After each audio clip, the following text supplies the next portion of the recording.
नमस्ते किसान भाइयों।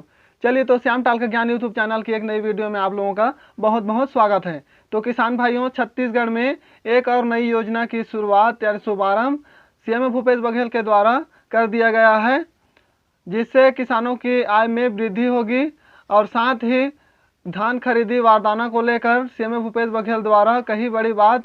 आप उन्हीं से पूरी जानकारी सुनेंगे। वीडियो के लास्ट तक बने रहिएगा और चैनल पर नए हैं तो आप लोगों से एक ही गुजारिश है, चैनल को जल्दी से सब्सक्राइब कर दीजिएगा ताकि आप लोगों का प्यार और सपोर्ट मिलता रहे और मेरी तरफ से आप लोगों को भी ऐसी मोस्ट इम्पॉर्टेंट जानकारी मिलती रहे। तो चलिए आप वीडियो उन्हीं से सुने। धान के माध्यम से जहां गोबर खरीदी का काम हो रहा है और अभी तक के गोबर खरीदी और वर्मी कंपोस्ट के निर्माण में लगभग 325 करोड़ से अधिक की राशि उन लोगों के गोबर विक्रेता और वर्मी कंपोस्ट बनाने वालों के खाते में, गौठान समितियों के खाते में पहुंच चुका है इन 2 सालों में। और उसके साथ साथ गोबर से जहां वर्मी कंपोस्ट बना रहे हैं, गमला बना रहे हैं, दिया बना रहे हैं, गोकास्ट बना रहे हैं, अब कुछ समूह जो है अब गोबर से प्राकृतिक पेंट बनाने की दिशा में भी कदम बढ़ाए हैं। मैं उनको बधाई देता हूं।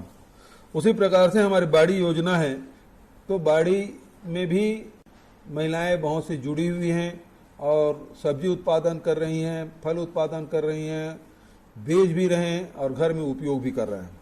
इससे जहां आय में वृद्धि हो रही है, वहां कुपोषण की लड़ाई में भी इनका बड़ा महत्वपूर्ण योगदान। अब जो गौठान है, गौठान का स्वरूप अब बदलने लगा है। गौठान के माध्यम से हम लोगों ने रूरल इंडस्ट्रियल पार्क, आज लगभग 300 रूरल इंडस्ट्रियल पार्क का शिलान्यास हमने किया। बहुत जगह ये काम चल रहे हैं, इसकी शुरुआत हो चुकी है और बहुत जगह 300 रूरल इंडस्ट्रियल पार्क का हमने भूमि पूजन किया है। पिछले साल बजट में 600 करोड़ का प्रावधान किया है, जिसके 150 करोड़ रुपए विमुक्त कर दिया गया है। अब वो वहाँ रूरल इंडस्ट्रियल पार्क बनाने के लिए वो पैसा पहुँच चुका है और उस पैसे के माध्यम से यदि जहाँ शेड नहीं बना है तो शेड बनाना है, जहाँ अप्रोच रोड नहीं है वहाँ अप्रोच रोड बनाना है, पानी की व्यवस्था करना है, बिजली की व्यवस्था करना है और उसके साथ साथ ट्रेनिंग देने का काम। अभी बहुत अच्छा लगा कि हमारे बलौदा बाजार की जो महिला है अब बारदाना बनाना चाहती है। हमने इसके पहले जो जरूरत शासन को है उन चीज़ों का निर्माण हमने शुरू किया। अभी जिस प्रकार से उसके बाद फिर आटा मिल भी लगाया, दाल मिल भी लगाया, तेल मिल भी लगाया, तो जहाँ सरसों का उत्पादन हो रहा है, दलहन तिलहन का उत्पादन हो रहा है, आटे का उत्पादन हो रहा है, सुगंधित धान जहाँ उत्पादन कर रहे हैं उसे चावल बनाने का काम। तो जो चीज़ें जैसे सुगंधित चावल कीमत वो 60 रुपये में बेच देते थे, लेकिन अब जब हमारे अधिकारी उससे जुड़े, अधिकारी का अपना अनुभव, अपना संपर्क, उसका फायदा उन ग्रामीण जनों को मिला और वही चावल है 120 रुपये में बेच रहे हैं।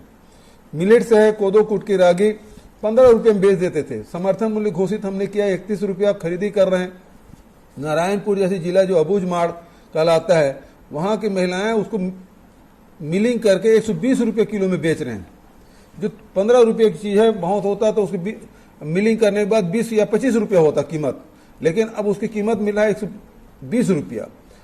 पिछले समय जब हम सरकार में जब आए तो 150 प्रकार के उत्पादन हम लोग कर रहे थे। आज हमारे सरकार, ये 3.25 साल की सरकार में लगभग 800 प्रकार के वस्तुओं का उत्पादन हम कर रहे हैं।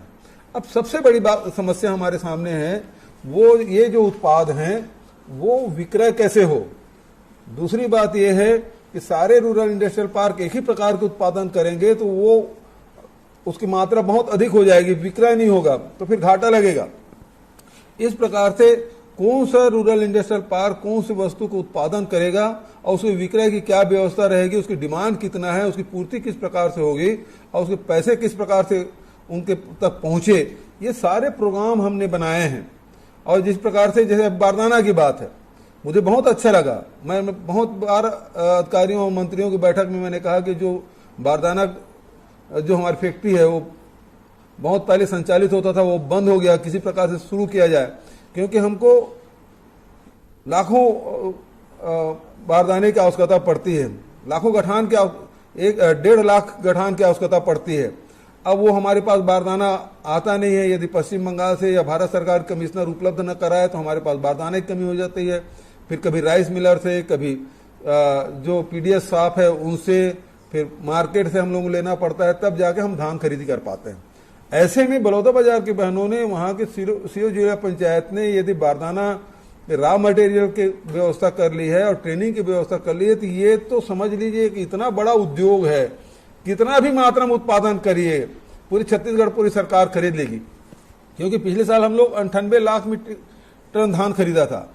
इस साल धान भी, रकबा भी बढ़ा है, किसानों की संख्या भी में वृद्धि हुई है, और साथ ही धान जो है वो करीब 1 लाख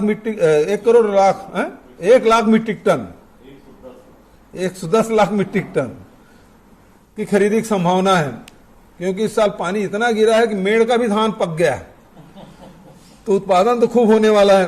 देश के दूसरे जगहों में स्थिति भले धान के उत्पादन में कमी आए, लेकिन छत्तीसगढ़ में धन धान्य से परिपूर्ण है, तो उसको खरीदने के लिए हमको बारदाने की आवश्यकता पड़ेगी। जितना ज्यादा धान खरीदेंगे उतने ज्यादा बारदाने की आवश्यकता पड़ेगी। और यदि ये स्व सहायता समूह की महिलाएं, हमारे नौजवान लड़के लड़कियां सब यदि बनाना शुरू करें तो उसको रोजगार भी मिलेगा और सरकार को बारदाना भी उपलब्ध होगा। चलिए तो किसान भाइयों, आशा करते हैं वीडियो आप लोगों को पसंद आया होगा। यदि पसंद आया होगा तो वीडियो को एक लाइक जरूर से कर दीजिए। चैनल पर नए हैं तो जरूर से चैनल को सब्सक्राइब कर दीजिए। आज की वीडियो इतना ही, फिर मिलेंगे एक नई जानकारी को लेकर। तब तक के लिए जय हिंद, जय जोहार, जय छत्तीसगढ़।